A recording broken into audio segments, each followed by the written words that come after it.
Ito boss, mga ma'am sir, battery, Motolite Gold. Ayan, ang size sa battery na ito ay NS40, 35 ampere hour, 12 volts, maintenance free battery. Ibig sabihin, less hassle. Hindi na kailangan na tutubigan pa kasi ang battery na ito ay ready to use, maintenance free, disposable.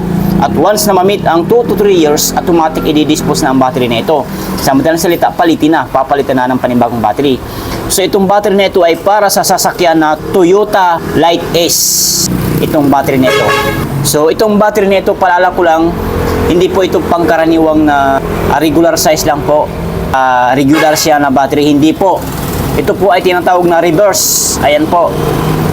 Kapag makikita nyo na ganito, makalagay siya ng R ang dulo, automatic po yan, reverse po yan kapag makikita nyo ito. Pero kung ito ay magiging L ang dulo, L, ibig sabihin regular po yung battery na yon. Pero sa case na to ngayon, R po ang nakalagay dito sa dulo. So ibig sabihin reverse po itong battery na ito. So sana maliwanag. Yan po. Kung nakatalikod ang kanyang sticker, ang kanyang negative, ito po minus sign, nandito sa kanang bahagi. Kanang bahagi po ha. Tapos ang positive polarity naman niya ay itong plus sign, ayan po, itong kulay pula dito po sa kaliwang bahagi. Ayan. Pag iharap natin ang kanyang sticker, ayan po, nandito na sa kanan yung plus sign, yung positive. Nasa kaliwa naman yung negative polarity, yung kulay blue. Ayan po. Kulay blue ang takip, pero itim po yan ha. Dapat pag minus sign, alam nyo na, itim po yan. Kapag sa kabila, plus sign, pula po. Pula yan. Yan.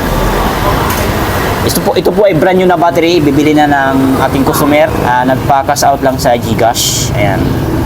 So, ang price po dito sa amin nito ay 5,800 pesos. Pero don't worry po mga ma'am sir. May bawas pa naman po yun. Pag-usapan natin kapag nandito na kayo actual sa aming store. May bawas po ito. May percent pa siya na bawas. Hindi po buo na yun ang babayaran yung 5,800. So, brand new po ito. Ayan. Kita nyo naman yan. So, yun lang naman po ang gusto kong i-share sa inyo. And maraming salamat sa inyong panonood. And huwag po kalimutan mag-subscribe sa ating YouTube channel. Bye!